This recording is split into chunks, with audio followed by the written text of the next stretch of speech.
Hi everyone, welcome to Leaders Beyond the Stage. I'm Robin Wong, host of this podcast. Today I'm very excited to be with Vivian Seo and Danny. They're both young leaders who work at a major NGO in supporting diverse, underrepresented communities through a practice of mentorship, collaboration, and social impact. Together, they work on building programs where growth is shared and mutually beneficial. In this episode, we'll talk about leadership through connection and the courage to challenge the established norms. So welcome, Vivian and Danny. How are you? Thank you. Thank you so much for the introduction. Thank you for having us today. Yes, well, I'm delighted to have you both. Okay, Vivian, why don't you introduce yourself and what you do? Sure. Thank you for having us again. My name is Vivian. I am the Executive Director at Foundation for Shared Impact. Thank you for introducing us as the major NGO. Foundation for Shared Impact, FSI in short, was established in 2018. I joined FSI about 4.5, almost 5 years ago now. So FSI is an NGO that, as our name suggests, is built on the philosophy of shared impact. That means that we believe that when people and organizations from different sectors come together, freely share knowledge, resources, collaborate, partner, and build partnerships, that's the way where we can really build system-changing social impact. So we work with different sectors, naturally, corporates, volunteers, social impact organizations, entrepreneurs and small business owners, youth, high school students, university students, and we build programs to bring them all together and do something collectively good. So that's what we do. And that's why our programs can, from an external view, look like we're doing all sorts of things. Yes. But in fact, it's all about bringing them together. Yes. So that's what I do. I joined initially as a program manager and then became the executive director in 2024. Okay. Yes. Yeah. And Dani? Yeah. Thank you. I'm Dani. I currently work as the senior associate working under the community business support team. I work very closely with Vivian, and I joined the team about 3 years ago. I was just a fresh graduate. I majored in psychology. I was born and raised in Hong Kong, by the way. And working in the social sector was really something that, I built a lot of interest when I was really young, looking at a lot of the social problems and social injustices that a lot of underrepresented communities face. So naturally, I was really attracted to working in the social sector. Somehow, Vivian found me because of my other work that I do that is related to youth development. And naturally, we hit it off, and she was running a mentorship program. And before the mentorship program started, she hired me, and I started the journey of the community business support team together with Vivian. And it's been 3 very fun years for me. I've learned a lot. I've grown a lot. And I really look forward to seeing how the work that we've done together builds a long-lasting impact in the community. Great. Oh, yes, actually, I have actually worked with FSI and participate in your various programs. Actually, previously, in the support of the businesses, actually, I designed and developed the business toolkit, Yes. right, for small businesses. And also, I was involved in your mentorship program, and I was very excited. Maybe you tell me a little bit more about your mentorship program. Even though I has participated, but I was very impressed with the kind of work you do. So maybe you can tell us about what you do and the kind of impact you bring to the community. Sure. I can kick off and Dani can chime in. So as Dani mentioned, it was my first hire, a very successful one. He set the bar really high. Yes. So the mentorship program for ethnically diverse entrepreneurs, the mentorship program in short, is something that we started from the beginning together. So we kickstarted this program in 2022. That was our first cohort. And the aim was FSI does a lot of capacity building, right? So we try to capacity build individuals, organizations through collaboration because not one person can have all the answers and be the master of everything. And we realized that small business owners and entrepreneurs in Hong Kong, as anywhere else, are quite lonely. And there are so many things that you need to find answers for and you don't know where to go. And FSI as an organization had been helping these individuals out on a project basis, but we then realized that we should build a community around it. Right. Because we also cannot cater to everybody. So we need to build an ecosystem where people can eventually help each other out. So that was the aim. And we built the mentorship program. We started with, I believe, 13 individuals from 11 mentee organizations.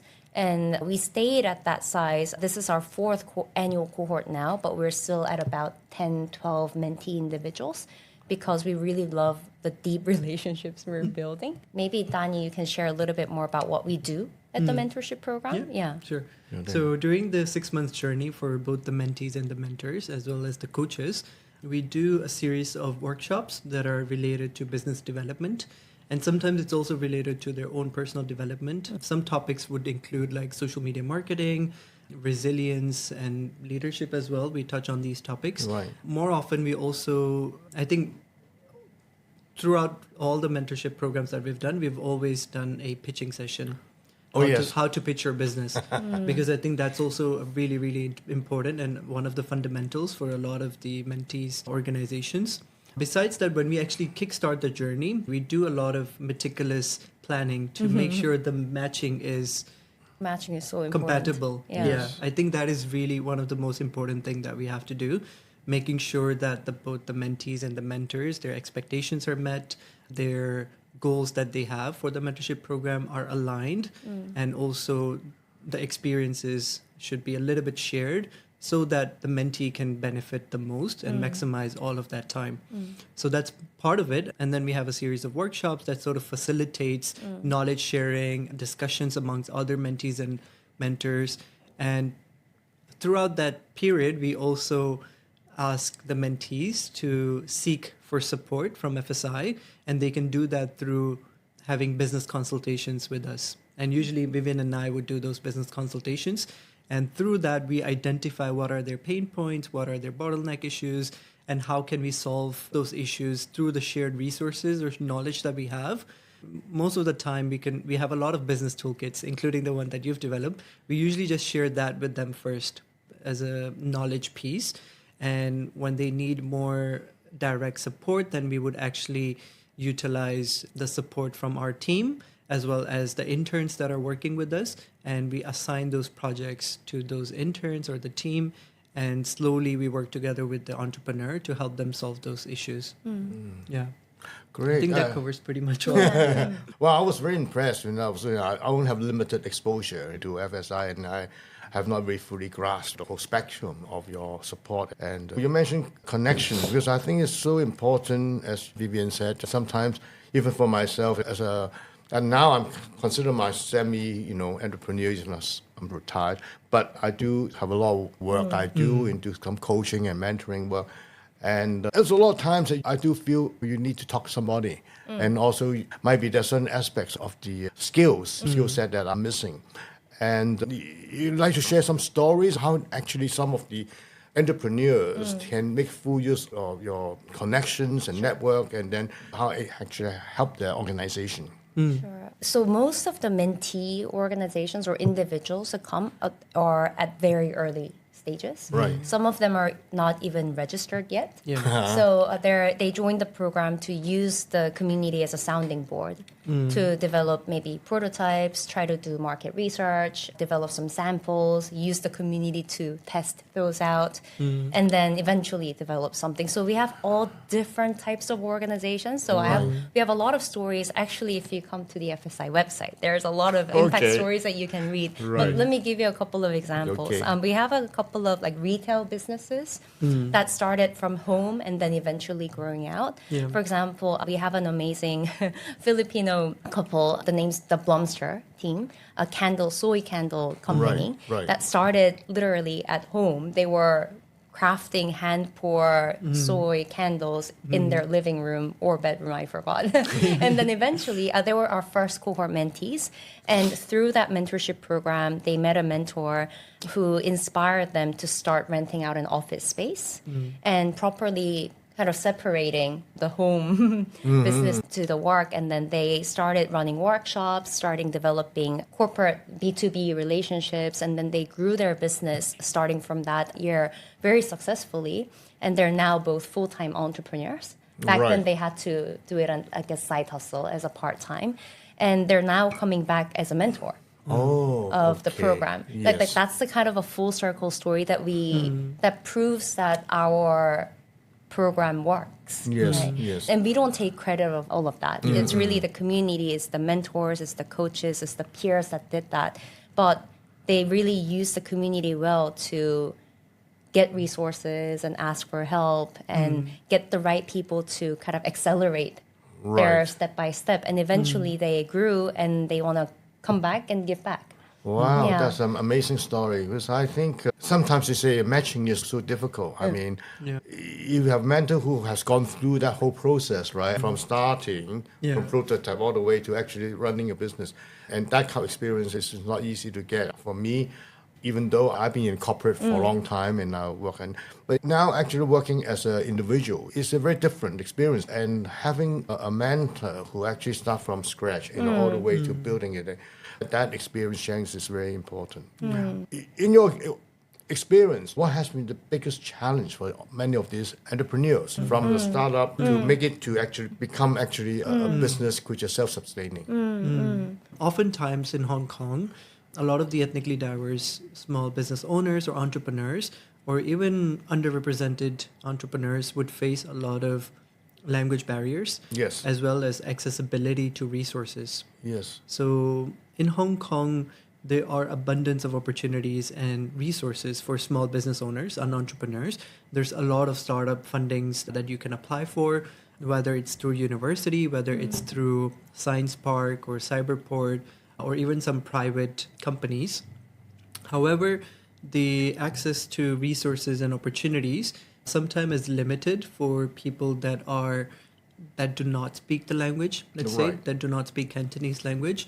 And secondly, it's also really difficult for them to find people around them, find like-minded people who have those experiences in Hong Kong. So let's say, for example, some of the entrepreneurs that before they join our program, they often tell us that they've never really met a community of entrepreneurs.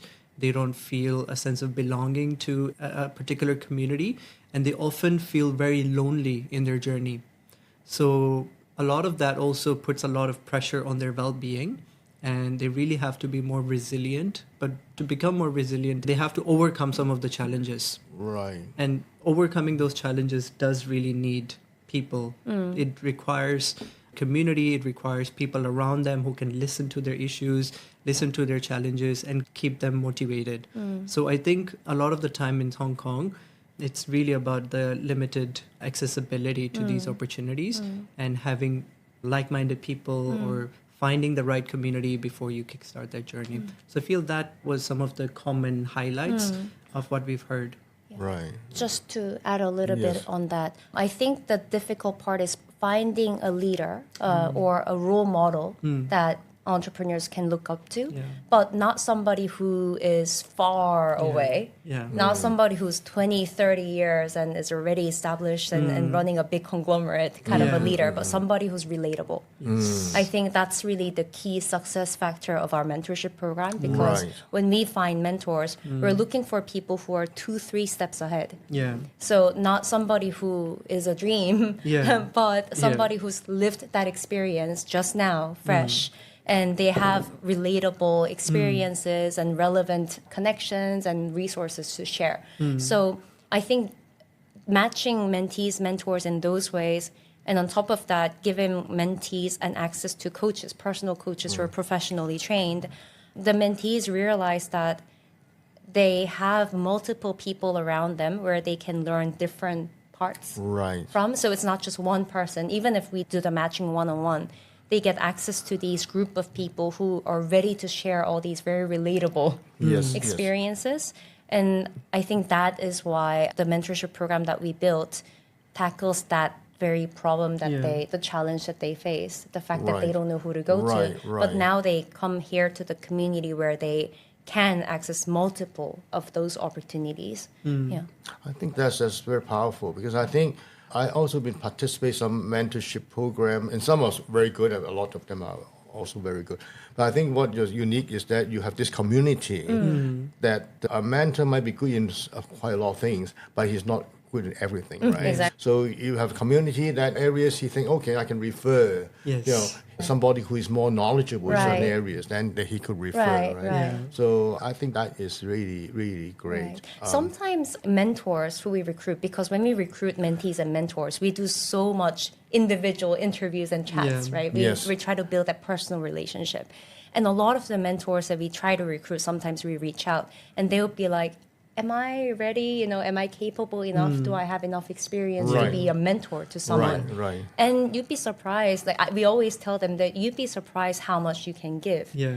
And after 100% of the time, after they complete the program, they realize that they can also, while they're still on the learning journey, they can already be a leader. They can already act as a mentor. Right. Because it's never about you having to know everything, Yes. but you have something to share. Yes, actually, I find there's some misconception that the mentor that you need to, you are the one who is giving. But I personally find that I've been doing a lot of mentorship as well. Yeah.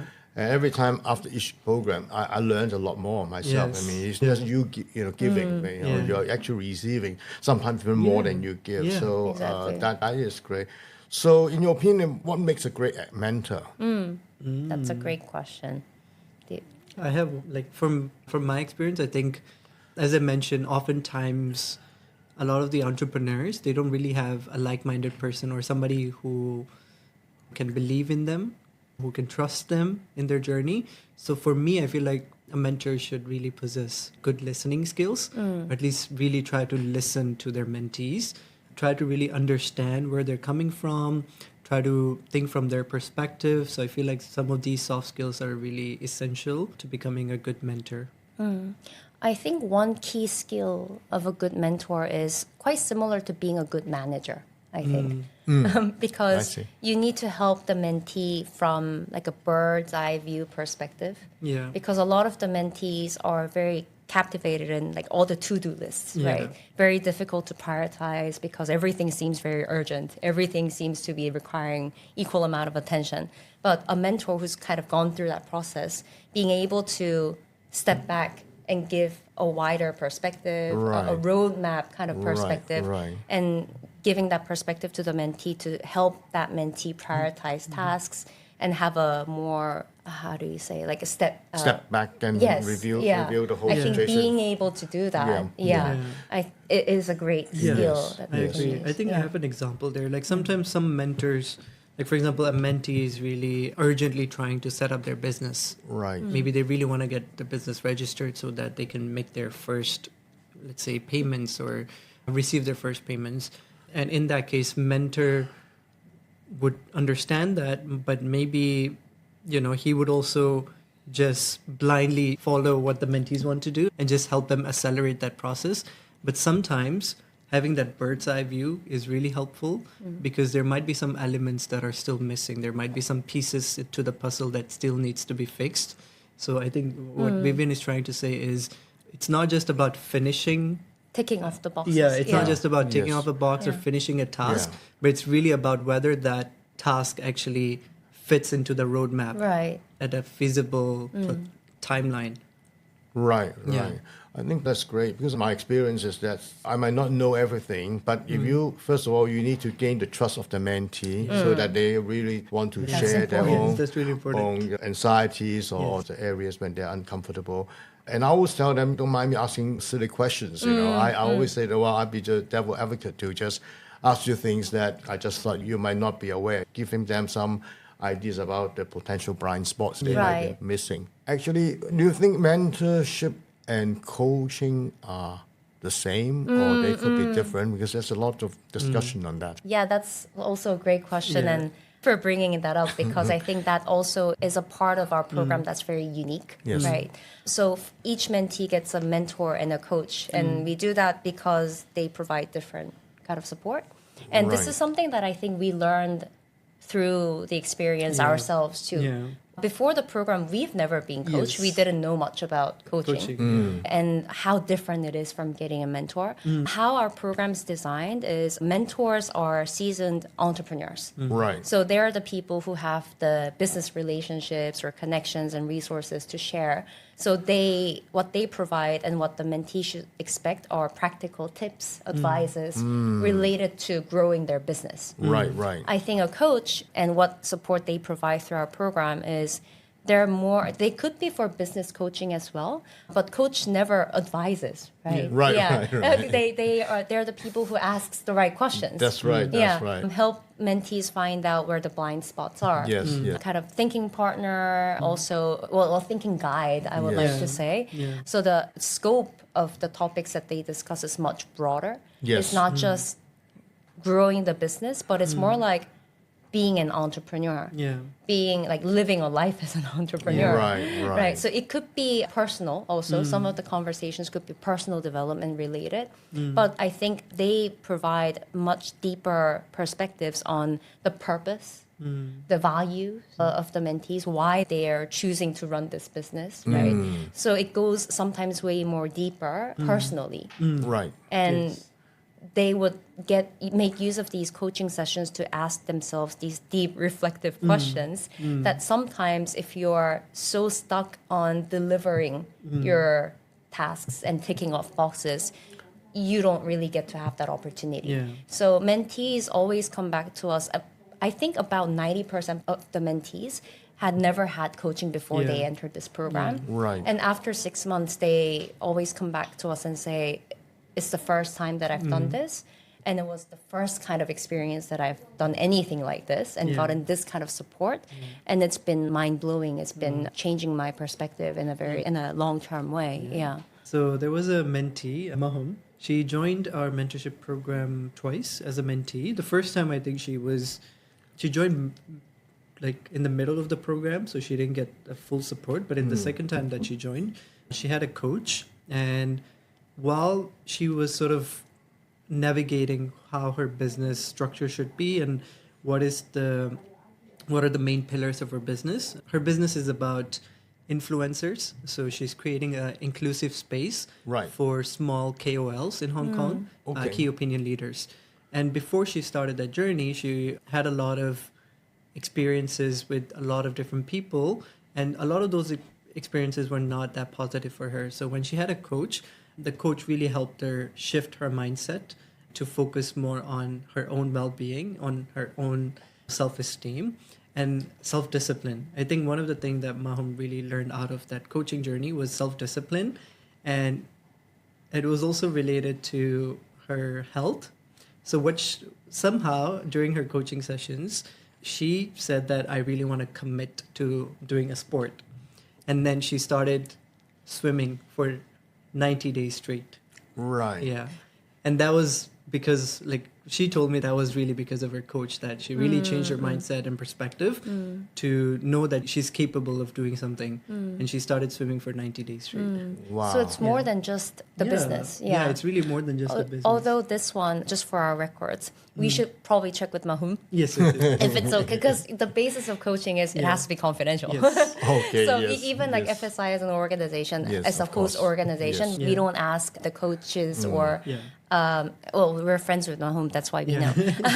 But we try to keep it confidential, Sure. so we should check if we can share that Okay, story. great, yeah. But sounds very transformational because I think that as a coach, not always you can actually make a real transformation to another person because it has to come from Yeah. inside that, we feel that is worth doing, right?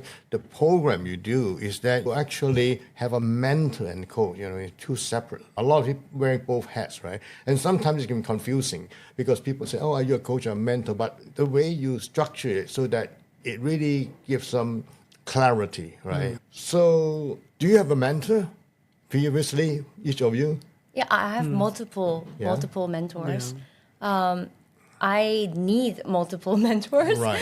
because my current position at FSI is this grand title executive director, Right. right?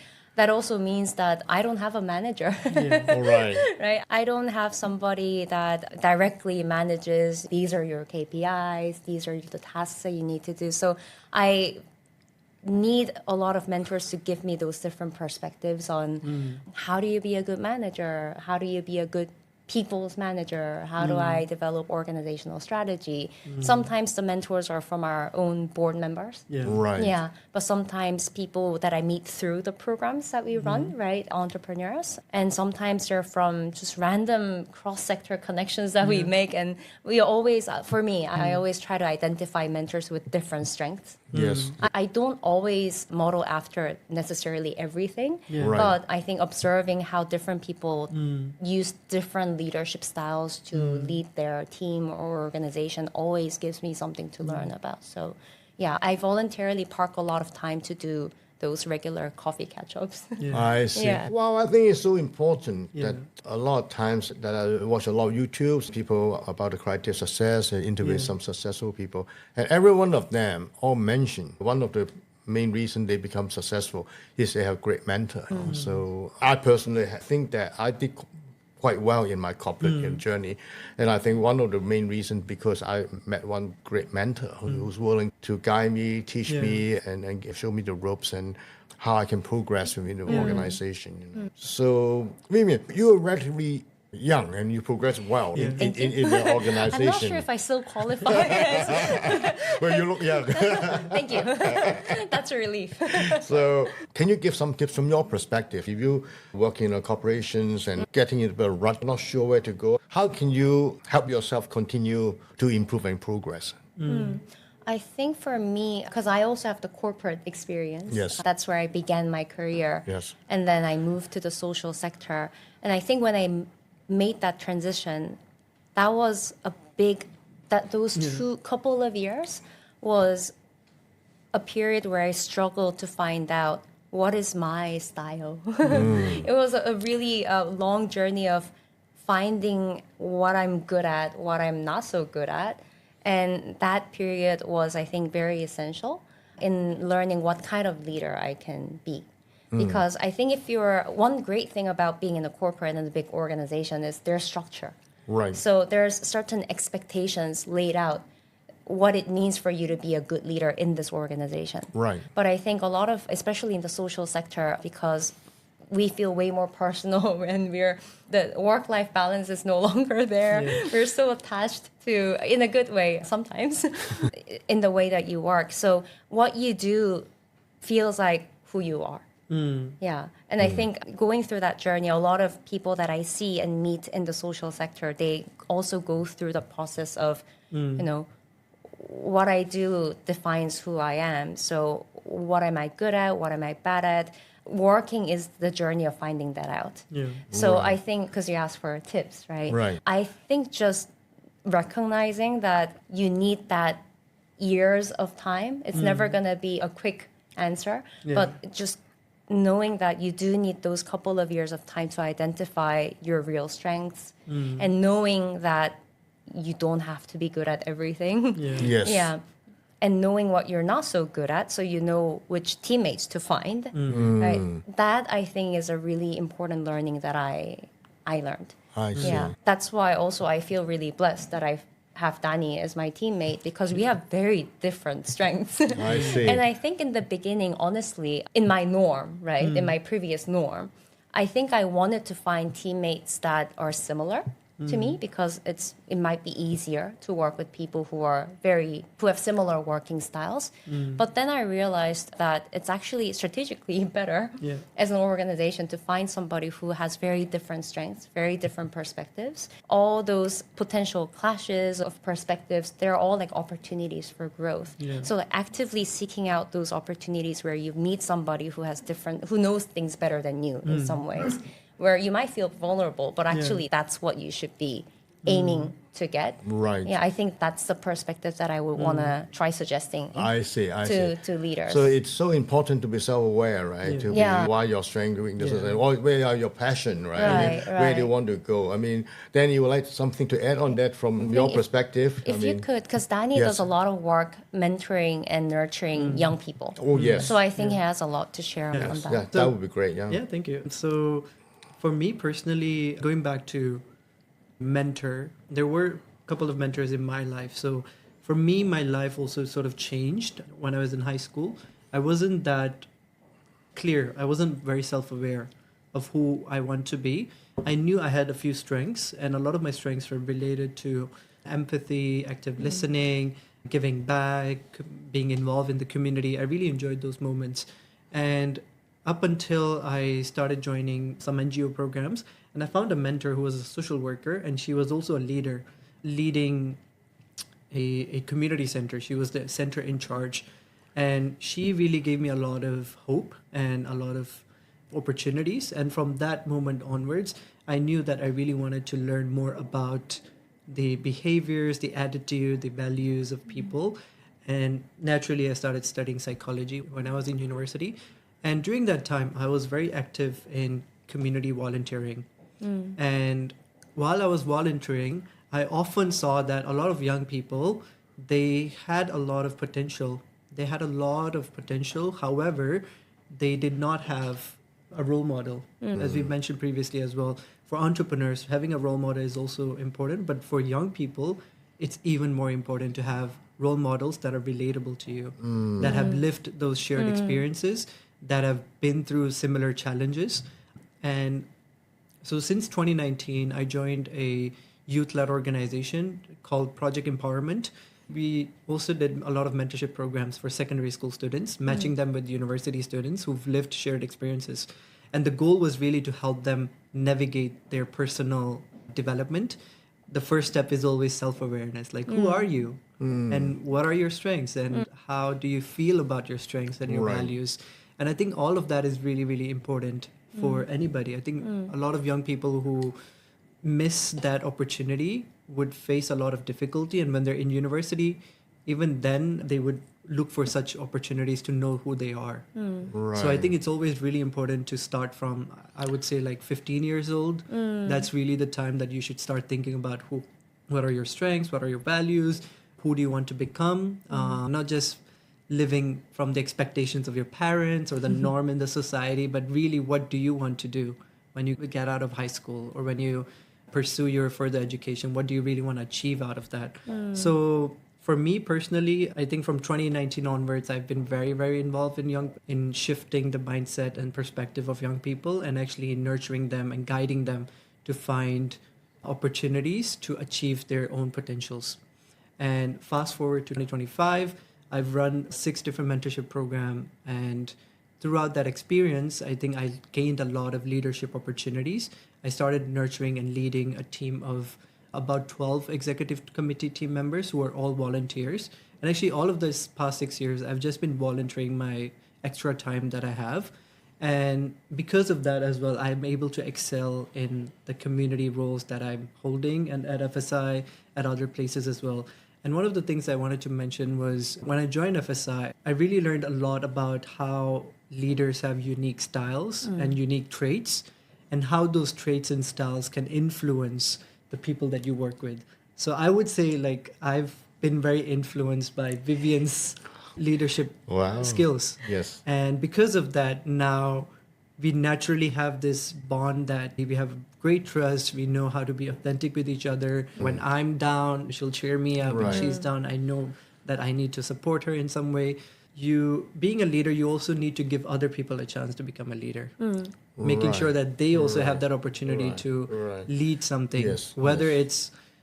it's just a meeting that they're doing or whether it's a discussion that they're doing. I think as a leader, you should always try to give other people opportunities to become leaders. I think Yes. that's how you can also gain Yes. and learn. Yes. A lot of people I know sometimes, and they always think, oh, the world cannot go without them. And they think, oh, no, my staff are not just good enough and they don't have the capability. I think we talk quite a lot about leadership, mentorship. I think step back is that I actually had my experience. There are a lot of people my same generation might keep on complaining about younger generation, say, oh, they have no motivation, they have no ambition, and they don't really try. I know it's unfair comment, but if you want to give some advice to the younger generation, I know that the world is tough. It's much more tougher than when I was starting my career. And that's why sometimes could be a bit demotivating. But you two are very different. You have purpose, you have a clear goals, and you want to do. But from your perspective, if you share your experience in a short sentence, how would you like to advise them?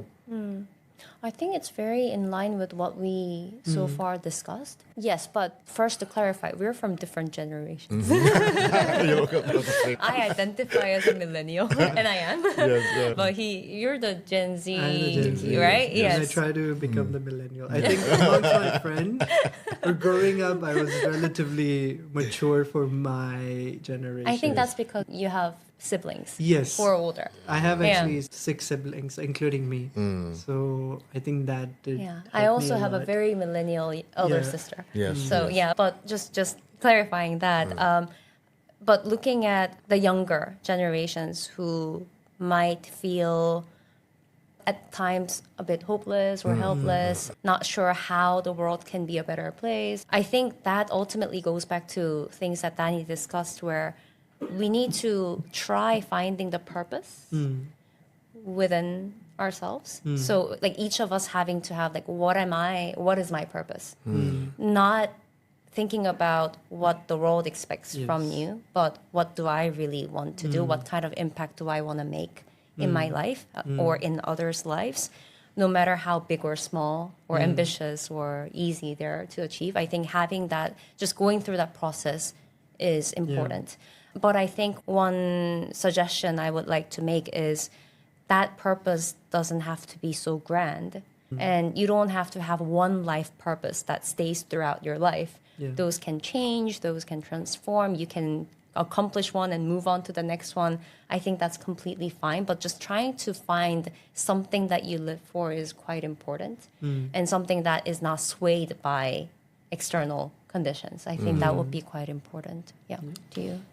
That's a really great advice. I think living a purposeful life is ideally you should aim for living a purposeful life Yes. when you're in your early careers or mid careers, because then you might still have a lot of time where you can do a lot of things that you really love and enjoy.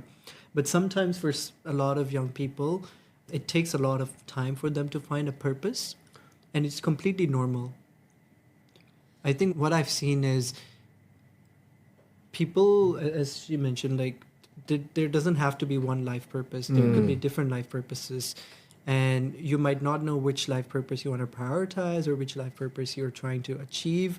But I think one of the most fundamental things that a lot of young people should do is actually taking that leap of faith to hunt for opportunities.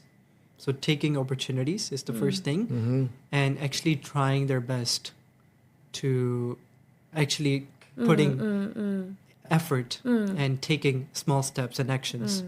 So yeah, I think my advice is, in Hong Kong there are abundance of opportunities, and you can actually fight for these opportunities, even if you think there might be inaccessibility or there might be injustices that you feel like you might face. But I think fighting for those opportunities is the first thing that you should do. And if you've landed an opportunity, really try your best and be your authentic self to achieve your own purpose. Yeah, I think that's a life. So, Yeah. just can I add? Just Sure, one of thing? course.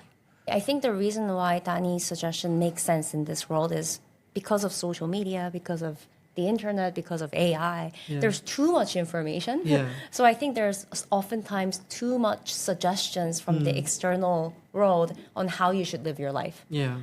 So I agree. yeah, with that much abundance, too much of an abundance of information and people's advices on what you should do with Yeah. your life, it's more important, as Danny mentioned, to try taking actions yourself. Yes. Because there's so much information out there, even without taking any actions, you kind of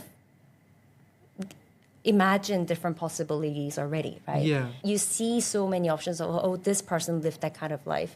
If I were to make that kind of choice, oh, this is an example of how that life would be. Yeah. But in fact, when it happens to you, it's going to be different when you Yeah. take your own action. But unless you take that action, you will never know. Yeah. So, yeah, I think that's a Yeah. really important point. I agree. Yeah. Actually, there is a lot of influence. There's a lot of external influence, and it's so easy to watch and scroll social media and look at YouTube, listen to productivity podcasts, or look at millionaires or billionaires and imagine that you could do or you could become one. I think a lot of young people easily get trapped in that short period of time. They get trapped in getting dopamine. Right. Just by listening these things, like they get dopamine and they feel better about themselves. But after you feel better, Then there's a... Right. it needs to be Right. translated into taking actions. Right. But if you're not taking actions, then you're just gonna go up and down, up until you actually will feel very heavy emotionally. That okay, now it's really difficult. You'll find that it's your take heart actions. will feel heavy when you want to take that action. Because you've heard like thousands of Right. advice, you've heard different case stories, and one says that it works like this, the other one says it doesn't work like that. You have to do it this way. So they will get confused. And I think, as she mentioned, because there's so much information, it's really easy for young people to get Yeah. confused. But once you take your action, that's the beginning of your journey. That's a real experience. And even if you So, fail, That's okay. that's a really good learning. Yes, Yeah. yes. So it is really taking actions. You Taking can action. learn by failures and don't worry about failing as well. But then I also feel like we now sound like those older generations that we complained about when we were younger. But now we know. Now we know. And then I think it's a consistent messaging. Yeah, now we know. Yeah, thank you very much. I think today we covered quite a lot about leadership and about mentorships, about all different. Particularly, I'm very impressed. I'm inspired by you two and having a very strong purpose in life, knowing what you want. And I hope that this particular video will be some kind of inspiration for people of all ages. So, are there any other questions you'd like to ask me before we end?